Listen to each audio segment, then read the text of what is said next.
오늘 하나님께서 우리에게 주시는 말씀은 에베소서 4장 30절 말씀입니다.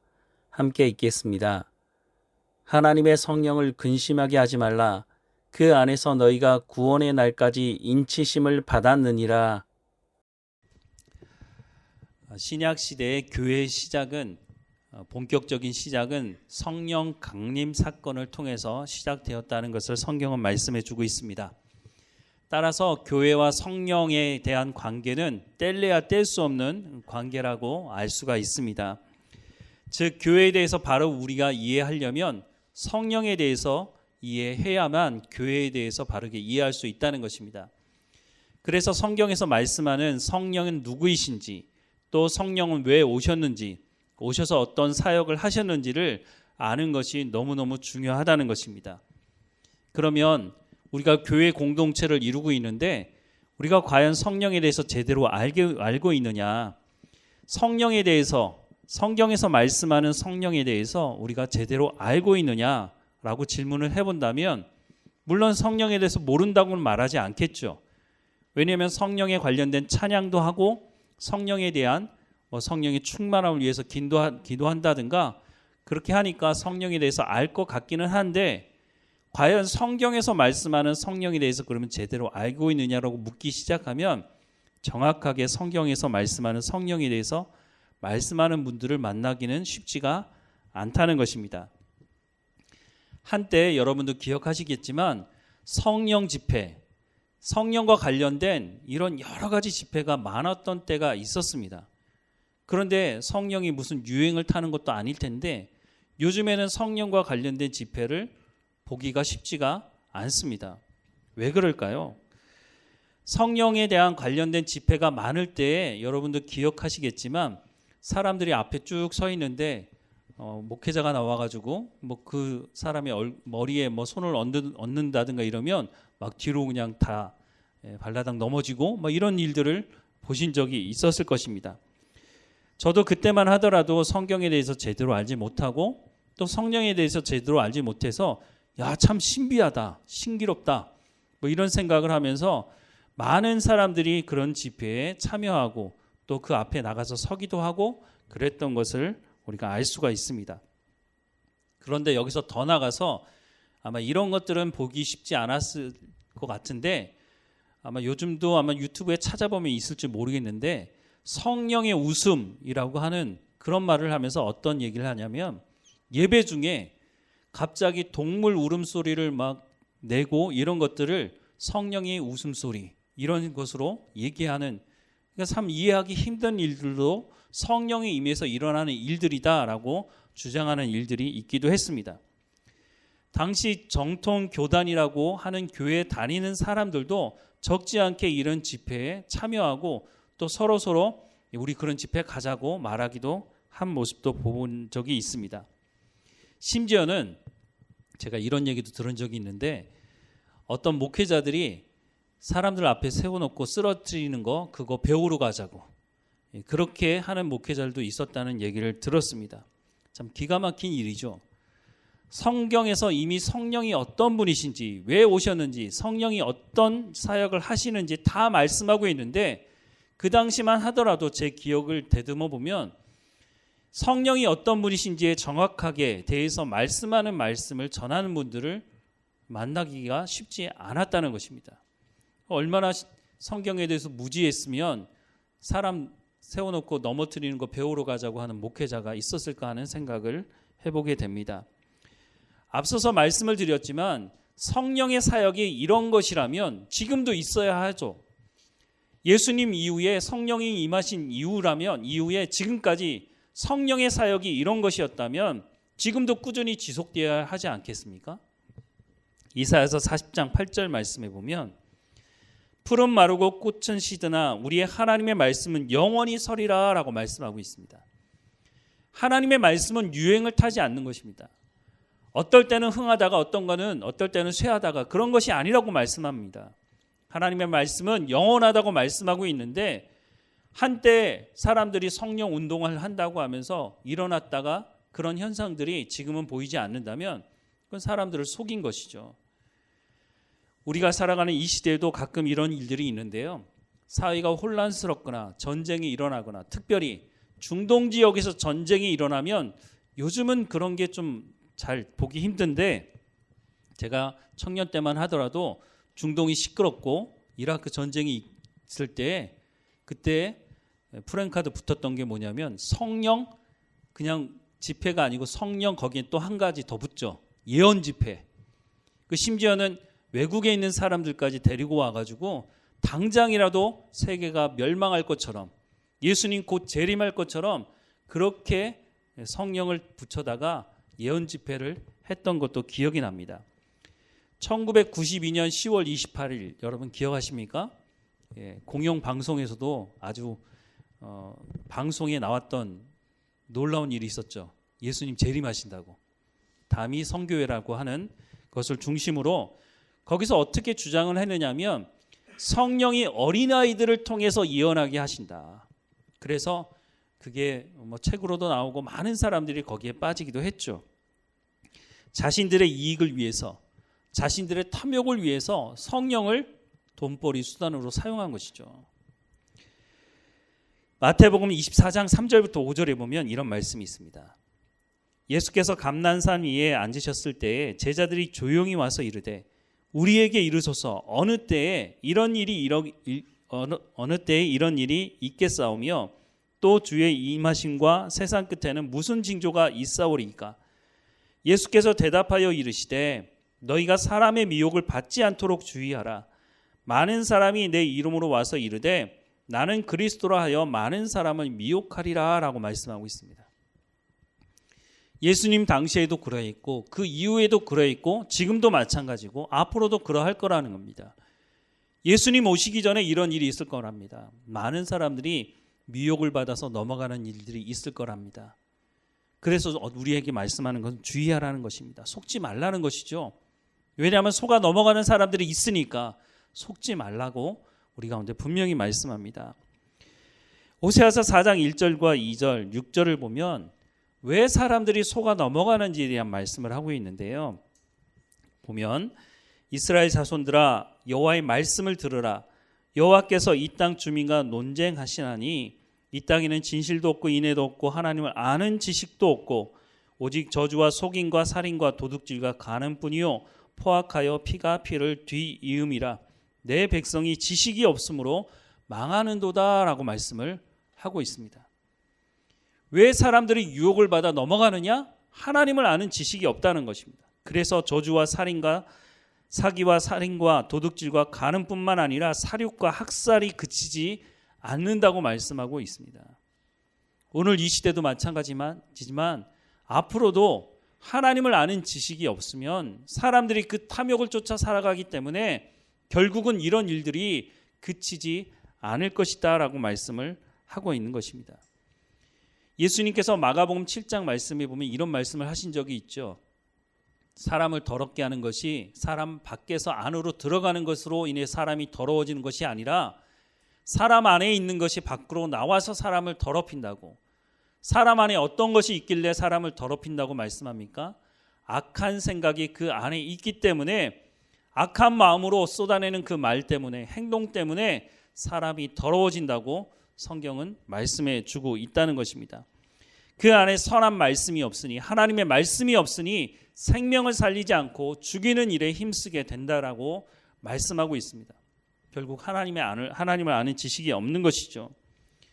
하나님을 아는 지식은 머리로만 아는 지식을 말하는 것이 아닙니다.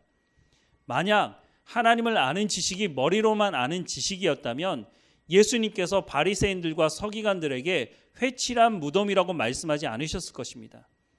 그 당시에 성경을 바리새인들과 서기관보다 더 많이 아는 사람들이 얼마나 있었겠습니까? 그런데 예수님은 그들을 향해서 회칠한 무덤이라고 말씀하는 겁니다. 왜냐하면 하나님을 아는 지식은 머리로만 아는 지식이 아니라 삶의 현장에서 하나님의 말씀을 살아내므로 성령의 열매를 맺어가는 삶이 있을 때에 바로 하나님을 아는 지식이 있다고 말씀하는 것입니다. 그런데 놀라운 것은 하나님의 선택받은 백성들이 하나님의 은혜를 경험한 이 사람들 안에 하나님을 아는 지식이 없다라고 말씀하고 있는 겁니다. 하나님이 그냥 이 사람들을 내버려 두지 않으셨습니다. 선지자들을 통해서 하나님께서 끊임없이 하나님의 말씀을 전하셨죠. 그런데 이 사람들은 듣지 않았습니다.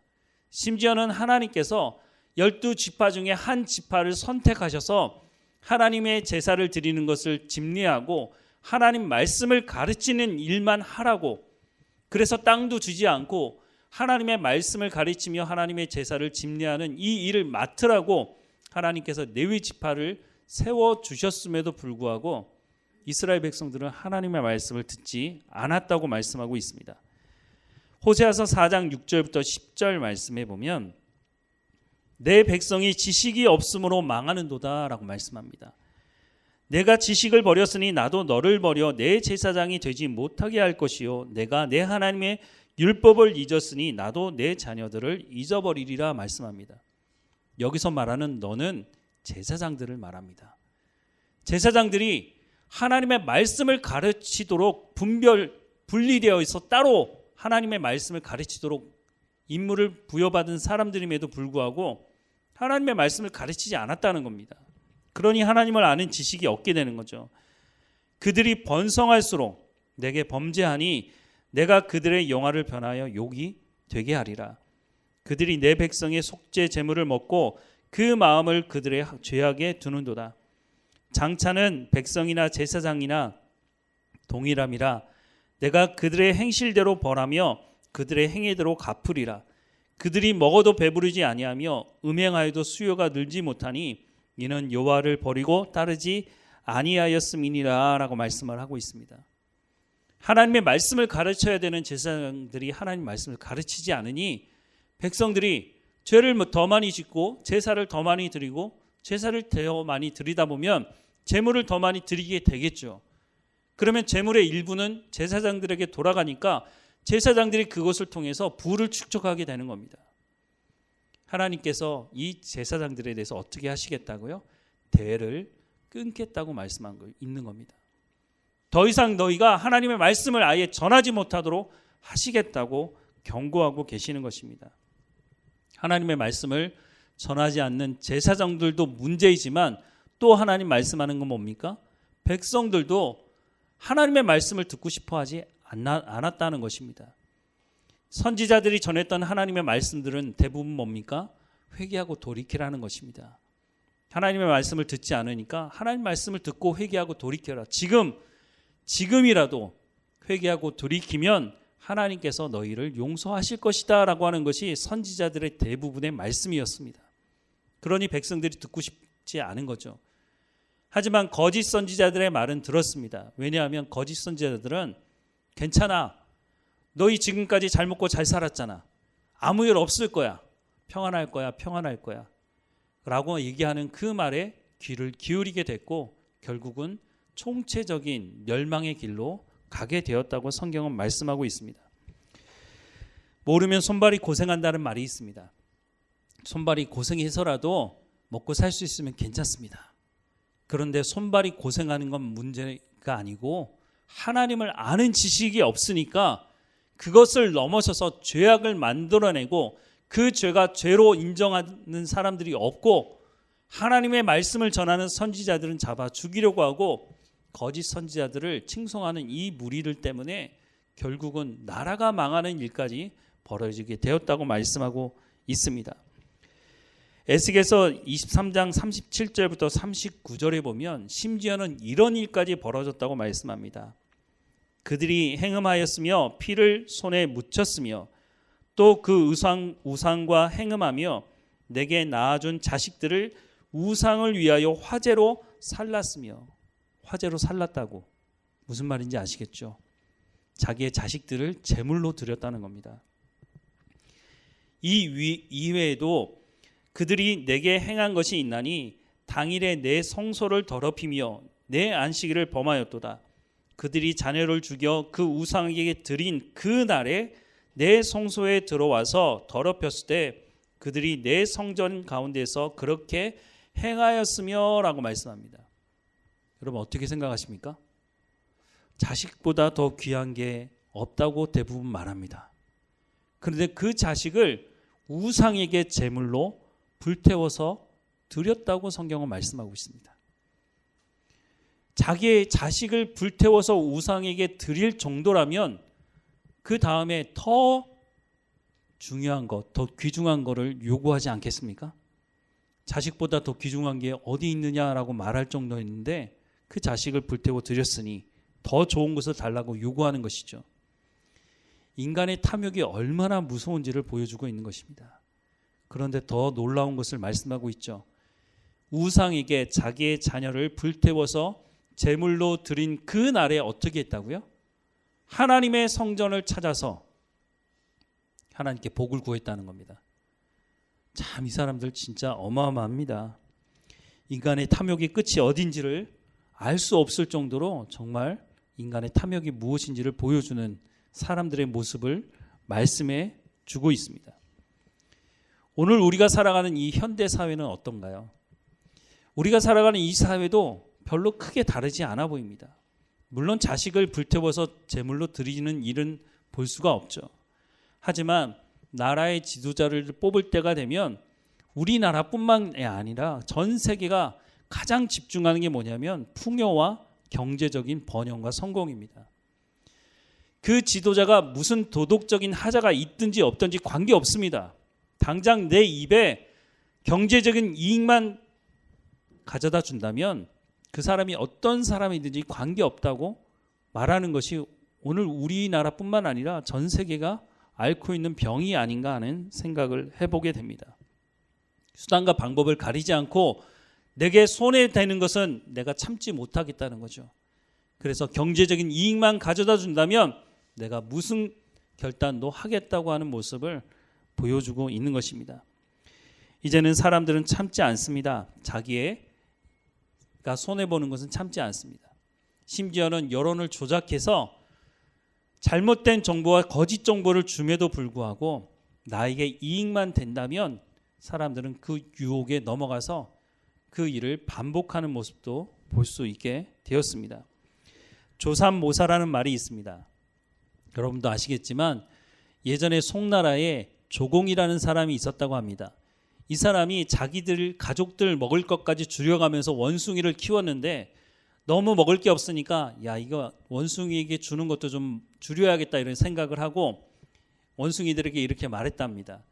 야 우리가 먹을 게 너무 줄어가지고 너희에게 줄 것도 좀 줄여야 되겠는데 내가 아침에는 3개 주고 저녁에는 4개 줄게 이랬더니 원숭이들이 뭐 화가 나고 난리가 났습니다. 그러자 이 사람이 하는 말이 야 그러면 아침에 4개 주고 저녁에 3개 줄게 이렇게 말하니까 원숭이들이 야, 그래 그러면 우리 그렇게 하자 라고 그렇게 했다는 겁니다. 제대로 알지 못하면 자신이 속고 있다는 것 자체도 알지 못하게 된다는 겁니다. 우리가 신앙생활하는 것도 마찬가지입니다. 하나님의 말씀을 제대로 알지 못하면 내가 잘못된 신앙의 삶을 살아가고 있음에도 불구하고 심지어는 그것이 잘못되었다고 말해주는 하나님의 사람들의 말씀을 들음에도 불구하고 아니야 잘못될 일 없어 내가 생활하는 이 신앙의 삶이 맞는 것이야 라고 사람들이 생각하고 삶을 바꾸려고 하지 않는다는 것입니다. 심지어는 악을 도모하는 사람들끼리 모여서 우리가 이 길로 가는 게 맞아 라고 말한다는 것입니다. 제 말이 아니라 성경이 그 말씀을 기록하고 있는데요. 로마서 1장 28절에서 32절 말씀에 보면 또한 그들이 마음에 하나님 두기를 싫어하며 하나님께서 그들을 그 상실한 마음대로 내버려 두사 합당하지 못한 일을 하게 하셨으니 곧 모든 불의, 추악, 탐욕, 악의가 가득한 자요 시기, 살인, 분쟁, 사기, 악독이 가득한 자요 수군하는 자요 비방하는 자요 하나님께서 미워하시는 자요 능욕하는 자요 교만한 자요 자랑하는 자요 악을 도모하는 자요 부모를 거역하는 자요 우매한 자요 배약하는 자요 무정한 자요 무자비한 자라. 그들이 이 같은 일을 행하는 자는 사형에 해당한다고 하나님께서 정하심을 알고도 자기들만 행할 뿐 아니라 또한 그런 일을 행하는 자들을 옳다 하느니라 라고 말씀합니다. 이런 일을 행하면 하나님이 심판을 받는다는 것을 알매도 불구하고 어떻게 한다고요? 야 지금까지 무슨 일 있었어? 우리가 범죄했을 때 우리 잘 먹고 잘 살았잖아. 그러니까 문제 없을 거야. 라고 그렇게 말을 하면서 그 악을 도모하는 사람들끼리 더 뭉쳐서 악을 저지르고 그 일을 행한다고 하는 것입니다. 많은 사람들이 선지자들이 그 말씀을 전하고 삶으로 보여줬음에도 불구하고 그 말을 듣지 않았다고 말씀하고 있고 지금도 여전히 마찬가지 아닙니까? 지금까지 하나님께서 말씀하신 그 말씀을 듣지 않아온 것에 대해서 지금 하나님 말씀을 들으면 야, 지금까지 내가 쌓아왔던 거 다 무너지고 다 잃어버리는 거 아니야? 지금까지 내가 쌓아왔던 그 모든 명예가 다 허물어지는 것 아니야? 그런 두려움 때문에 하나님의 말씀을 더 듣지 않으려고 하는 것은 아닌가 하는 생각을 해보게 됩니다. 그러나 하나님의 나라에 가게 되는 것은 어떤 이유로 우리가 하나님 나라에 갈 수 있다고 성경은 말씀합니까? 우리가 이 땅에 얼마나 많은 업적을 쌓았는지, 우리가 이 땅에서 얼마나 많은 것을 가졌는지가 아니라 성경에서 말씀하는 하나님이 누구이시고 예수님이 누구이시고 성령 하나님이 누구이신지를 우리가 제대로 알고 그 말씀에 순종할 때에 우리가 하나님의 나라에 갈 수 있다고 성경은 말씀해주고 있다고 하는 것입니다. 이스라엘 백성들이 광야에 나와서 금송아지 운상을 만들어 놓고 뭐라고 말했습니까? 그것이 바로 우리를 인도할 신이라고 말하지 않았습니까? 이스라엘 백성들이 광야에 나오기 전에 10가지 애굽에서 일어났던 일들을 직접 보고 경험하지 않았습니까? 홍해를 건넜고 만나를 먹고 고기가 필요하면 하나님께서 메추라기를 보내주셨고 물을 마셨고 매일매일마다 하나님께서 이들을 이끌어 가시는 것을 경험했던 이 사람들이 송아지 우상을 만들어 놓고 하는 말이 이것이 바로 하나님이 우리를 인도하신다는 증거라고 말하는 것입니다. 그것이 바로 우리를 인도할 신이라고 말한 것이죠. 하나님을 아는 지식이 없으니까 이들에게 하나님께서 회개할 기회를 주시기도 했습니다. 그런데도 끝까지 회개하지 않는 사람들이 무려 3,000명이나 되었다고 말씀하고 있습니다. 이 사람들은 언약의 땅을 밟아보지도 못했고 보지도 못하고 광야에서 생을 마감하게 되었다고 말씀하고 있습니다. 하나님께서 소돔과 고모라를 심판하시기 전에 아브라함을 불러서 소돔과 고모라에 대한 심판을 미리 말씀하십니다. 그런데 이 말씀 중에 하나님께서 아브라함에게 중요한 말씀 한 가지를 하시는데 내가 너를 여기까지 인도한 내가 너와 언약을 맺은 중요한 이유가 무엇인지 하나님께서 아브라함에게 말씀하시는 내용이 여기 담겨 있습니다. 창세기 18장 16절부터 19절까지 우리 같이 한번 읽어보겠습니다. 같이 읽겠습니다. 그 사람들이 거기서 일어나서 소돔으로 향하고 아브라함은 그들을 전송하러 함께 나아가니라. 여호와께서 이르시되 내가 하려는 것을 아브라함에게 숨기겠느냐? 아브라함은 강대한 나라가 되고 천하 만민은 그로 말미암아 복을 받게 될 것이 아니냐? 내가 그로 그 자식과 권속에게 명하여 여호와의 도를 지켜 의와 공도를 행하게 하려고 그를 택하였으나니 이는 나 여호와가 아브라함에게 대하여 말한 일을 이루려 함이니라. 하나님께서 지금 뭐라고 말씀하셨죠? 그를 택하였나니 택한 이유가 뭐라고요? 19절 말씀을 다시 보면 내가 그로 그 자식과 권속에게 명하여 여호와의 도를 지켜 의와 공도를 행하게 하려고 그를 택하였나니 이는 나 여호와가 아브라함에게 대하여 말한 일을 이루려 함이니라 라고 말씀합니다. 소돔과 고모라가 심판받는 이유가 뭐라고 말씀하는 겁니까? 하나님께서 말씀하시는 그 말씀과 그 의와 도를 행하지 않았기 때문에, 즉 하나님의 말씀을 듣고 순종하지 않았기 때문에 소돔과 고모라가 심판받는 것이다 라고 말씀하고 있는 거죠. 그러면서 아브라함에게 뭐라고 말씀하시는 거라고요? 너와 내 후손들이 하나님의 말씀하신 언약의 말씀을 듣고 순종하는 것이 바로 내가 너를 부른, 너를 택한 이유라고 말씀하는 거죠. 하나님께서 이스라엘 백성들에게 복을 주시기 원하는데 그 복의 가장 근거가 되어야 하는 게 뭐냐면 하나님의 말씀을 듣고 순종하는 것이다 라고 말씀하는 겁니다. 너희가 멸망당하지 않을 수 있는 이유가 바로 하나님의 말씀을 듣고 순종하는 것이다. 그걸 다른 말로 하자면 뭡니까? 그것이 바로 하나님을 아는 지식이죠. 아무리 많은 것을 안다 할지라도 그것을 행하지 않으면 안다라고 말하지 않는다고 말씀하는 겁니다. 소돔과 고모라가 하나님을 안다고 말할지도 모르겠죠. 하지만 그들이 그렇게 살지 않는 것은 알지 못하는 것이라고 말씀하고 있는 것입니다. 오늘 우리가 살아가는 삶의 현장도 마찬가지입니다. 우리 주변에 얼마나 거짓되고 잘못된 정보가 많습니까? 초반에도 말씀을 드렸지만 성경을 제대로 알지 못하니까 심지어는 목회자들까지 나서서 사람 세워놓고 쓰러뜨리는 거 배우러 가자고 말하지 않습니까? 목회를 하지 말아야 될 사람들이 목회를 하고 있으니까 그런 일들이 벌어지고 많은 것입니다. 이미 우리는 너무 신앙생활을 잘할 수 있는 시대를 살아가고 있습니다.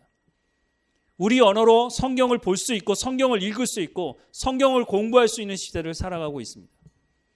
뭐 궁금한 게 있으면 인터넷에 치면 다 말해주지 않습니까? 물론 잘못된 정보가 많아서 우리가 분별할 실력은 갖추어야 하지만 예전처럼 그냥 나 몰랐는데 라고 핑계댈 수 있는 시대는 아니라고 생각이 듭니다. 오늘 본문에 보면 성령을 근심하게 하지 말라라고 말씀하고 있습니다. 왜 이렇게 말씀하고 있을까요?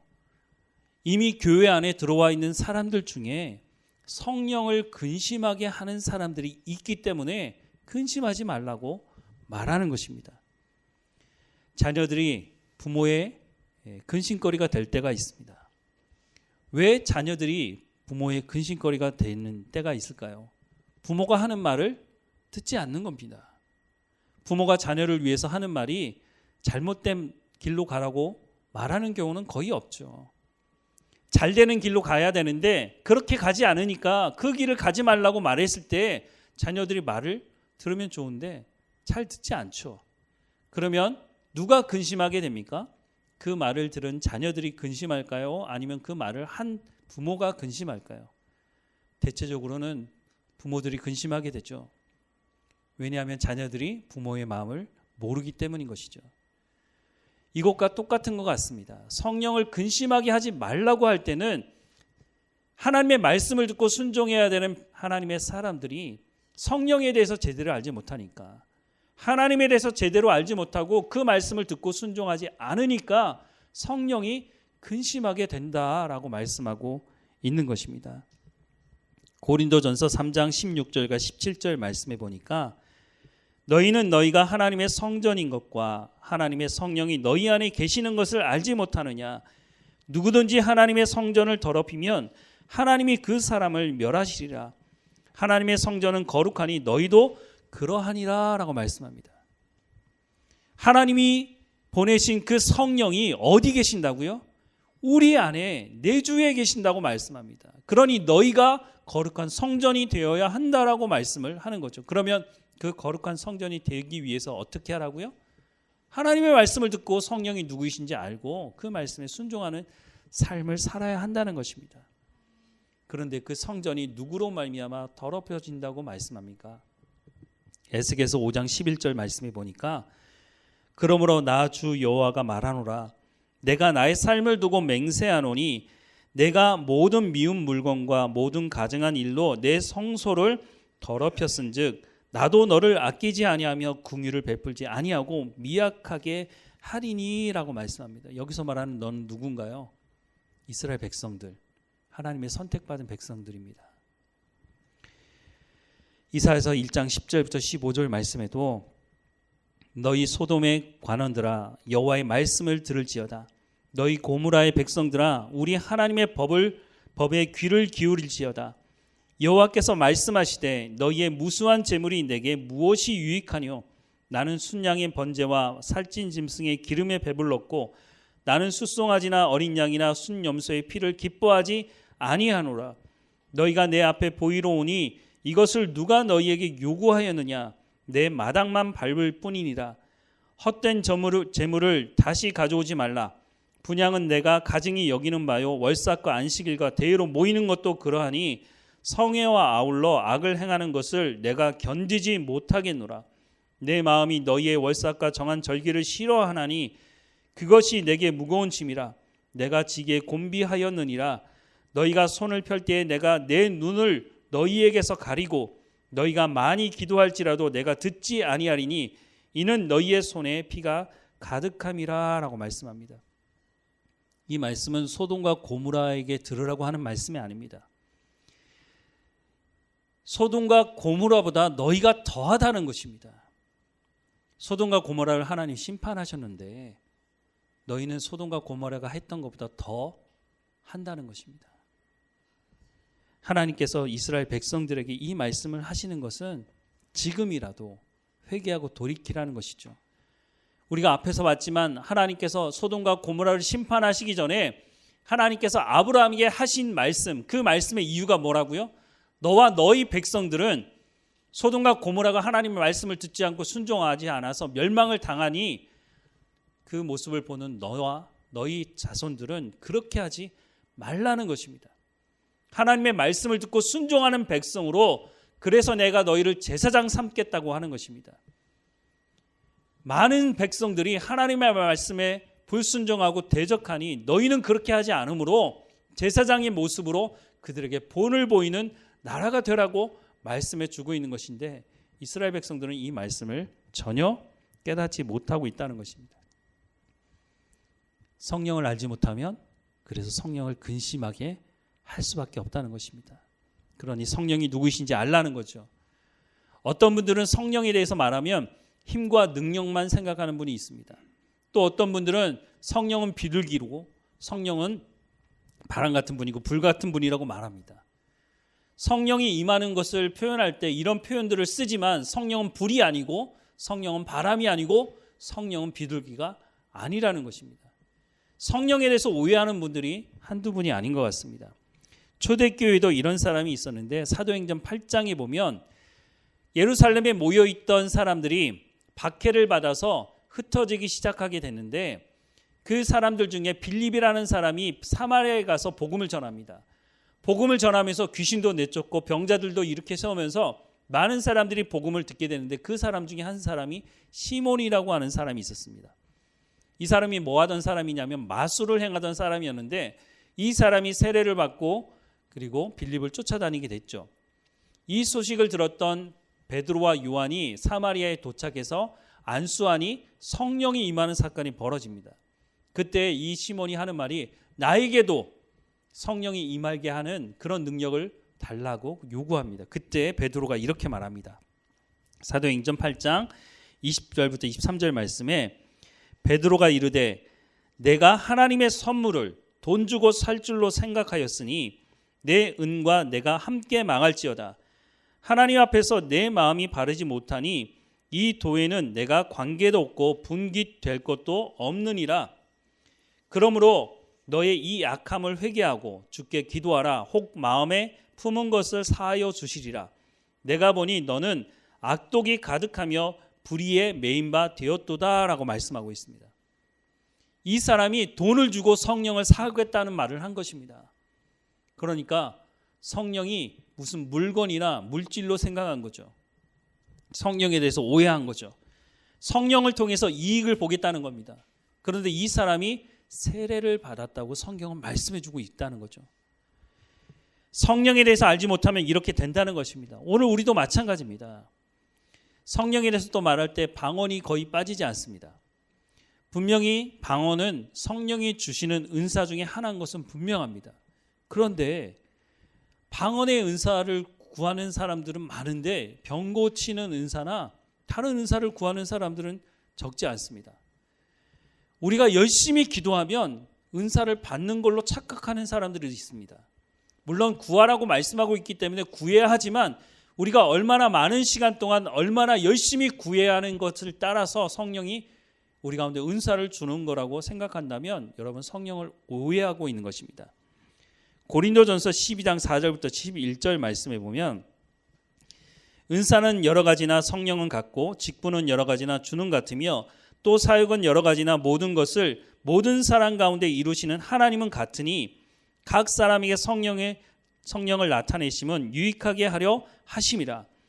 어떤 사람에게는 성령으로 말미암아 지혜의 말씀을, 어떤 사람에게는 같은 성령을 따라 지식의 말씀을, 다른 사람에게는 같은 성령으로 믿음을, 어떤 사람에게는 한 성령으로 병 고치는 은사를, 어떤 사람에게는 능력 행함을, 어떤 사람에게는 예언함을, 어떤 사람에게는 영들 분별함을, 다른 사람에게는 각종 방언 말함을, 어떤 사람에게는 방언들 통역함을 주시나니 이 모든 일은 같은 한 성령이 행하사 그 뜻대로 각 사람에게 나누어 주시는 것이라고 말씀하고 있습니다. 성령의 은사를 성령께서 그 뜻대로 나누어 주신다고 말씀하고 있지, 내가 원하는 것을 구하면 다 받을 것이라고 성경은 말씀하고 있지 않다고 하는 것입니다. 성령이 우리 가운데 주시는 그 은사들을 우리가 하나님께 구할 필요는 있지만 내 뜻대로 주신다고 성경은 말씀하고 있지 않다는 것도 우리가 기억해야 할 것입니다. 무엇보다 성령께서 우리 가운데 주시는 은사는 어떻게 사용해야 된다고요? 7절 말씀에 아까 봤지만 성령의 나타나심은 유익하게 하려 하심이라. 교회의 덕을 위해서 우리의 은사를 사용해야 한다는 것입니다. 그런데 우리가 은사를 받았음에도 불구하고 그 은사를 내 유익을 위해서, 내 탐욕을 위해서 사용하게 된다면 성령의 은사가 계속 부어지지 않겠죠. 그러면 그때부터는 쇼를 하는 사람들도 있게 될 것입니다. 사도 바울이 이 성령의 은사에 대해서 얘기하면서 우리 몸을 비유해서 말하기도 했습니다. 손은 손의 역할을 하고 발은 발의 역할을 하고 눈은 눈의 역할을 하고 귀는 귀의 역할을 해야지, 눈이 귀에게 야, 넌 보지도 못하고 넌 필요가 없어 라고 말한다면 몸이 몸으로서의 역할을 하지 못하게 된다고 말하고 있지 않습니까? 베드로는 성령을 돈 주고 사려고 했던 이 말술사 시몬에게 성령에 대해서 제대로 이해하지 못하고 구하는 이 사람에게 지금이라도 회개하고 돌이키라고, 그래서 성령을 제대로 알 것을 요구하고 있는 것입니다. 사랑하는 여러분, 우리도 성령에 대해서 제대로 알지 못하면 성령을 물질로 보고 우리가 구하면 받을 수 있는 것이라고 하는 은사를 요구하는 것처럼 우리가 잘못된 요구를 할 수가 있는 것입니다. 광야에 나온 이스라엘 백성들처럼 금송아지 우상을 만들어 놓고 그것이 우리를 인도할 하나님이라고 말하는 일을 버리게 되는 것이 이스라엘 백성들에게만 일어나는 일이 아니라 오늘 우리에게도 일어날 수 있다는 것을 우리가 기억하고 성경의 말씀을 들어야 한다는 것입니다. 성령의 운동이라는 이름 하에 얼마나 많은 사람들이 그런 집회에 참여하고 속아 살아왔습니까? 지금도 성령의 역사가 계속해서 그와 똑같이 일어나는 것이라면 지금도 있어야 하는 것이죠. 하지만 지금 일어나지 않는 것은 우리가 잘못된 성령에 대해서 알고 쫓아다녔다는 것을 말해주고 있는 것입니다. 하나님은 성경을 통해서 성령이 누구이신지 우리를 통해 알라라고 말씀합니다. 그래서 그 일을 통해서 성령을 근심시키는 일을 하지 말라고 말씀해 주고 있는 것입니다. 성령에 대해서 우리가 바르게 알고 바르게 적용해야 합니다. 예수님은 구하는 자에게 성령을 주시지 않겠느냐라고 말씀합니다. 성령이 우리 가운데 임해야 교회다운 교회를 이루어갈 수 있다고 하는 것은 성경에서 말해주고 있는 바입니다. 그래서 오늘 우리도 성령의 충만함을 구하는 것입니다. 우리가 성령에 대해서 제대로 이해해야 우리가 아름다운 하나님으로부터 칭찬받는 교회를 이루어갈 수 있는 것입니다. 우리가 열심히 일하고 열심히 교회를 섬겨서 어느 정도는 이루어갈 수 있겠죠. 하지만 정말로 하나님의 마음을 기쁘시게 하는 교회로 만들어가기 위해서는 성경이 말하는 성령에 대해서 우리가 제대로 알고 순종해야 한다는 것입니다. 무엇보다 에베소서 말씀하는 것처럼 옛사람을 벗어버리고 새 사람을 입으라고 말씀하시는데, 새 사람을 입는데 가장 중요한 역할을 하시는 분이 바로 성령이십니다. 성령이 우리를 진리 가운데로 인도하셔서 하나님의 말씀을 깨달아 알게 하시고 우리의 생각을 바꾸어 가시는 분이기 때문에, 그래서 우리가 성령에 대해서 제대로 알고 그 성령의 충만함을 받아 삶을 살아가라고 말씀해 주고 있는 것입니다. 우리의 삶 가운데 성령을 근심시키는 일이 아니라 성령을 기쁘시게 하는 우리의 삶이 되기를 주님의 이름으로 축원합니다. 사랑하는 하나님 아버지, 우리 가운데 성령을 선물로 주신 하나님께 감사합니다. 성령이 우리 가운데 내주해 계시며 성령이 우리를 진리 가운데로 인도하시고 하나님의 말씀을 행할 수 있도록 우리를 이끌어 주심을 감사합니다. 우리가 성령을 제대로 이해하지 못하고 성경이 말씀하는 성령에 대해서 알지 못해서 성령을 근심시키는 삶을 살아가지 않도록 성령을 통해서 성령의 열매를 맺어가는 삶이 될 수 있도록 우리의 삶을 주관하시고 인도해 주옵소서. 흩어져 삶을 살아가는 삶의 현장에서 성령께서 우리를 주관하시고 인도하심을 경험하는 삶이 현장이 될 수 있도록 인도해 주옵소서. 우리의 탐욕을 쫓아 살아가지 않도록 하나님의 말씀에 귀를 기울일 수 있도록 성령의 인도하심을 쫓아 살아갈 수 있도록 하나님 우리의 삶을 주관하시고 인도해 주옵소서. 하나님의 마음을 기쁘시게 하는 교회 공동체로 나아갈 수 있도록 우리의 삶을 주관하시고 인도해 주옵소서. 우리가 모일 때마다 성령이 충만한 예배 현장이 될 수 있도록 하나님 인도해 주시고 우리의 가정이 우리의 삶의 현장이 성령이 주관하시고 인도하시는 삶의 현장이 될 수 있도록 인도해 주옵소서. 하나님이 한 주일을 살아가며 하나님께 감사하는 삶이 될 수 있도록 인도하실 하나님께 감사하고 예수님의 이름으로 기도드립니다. 아멘.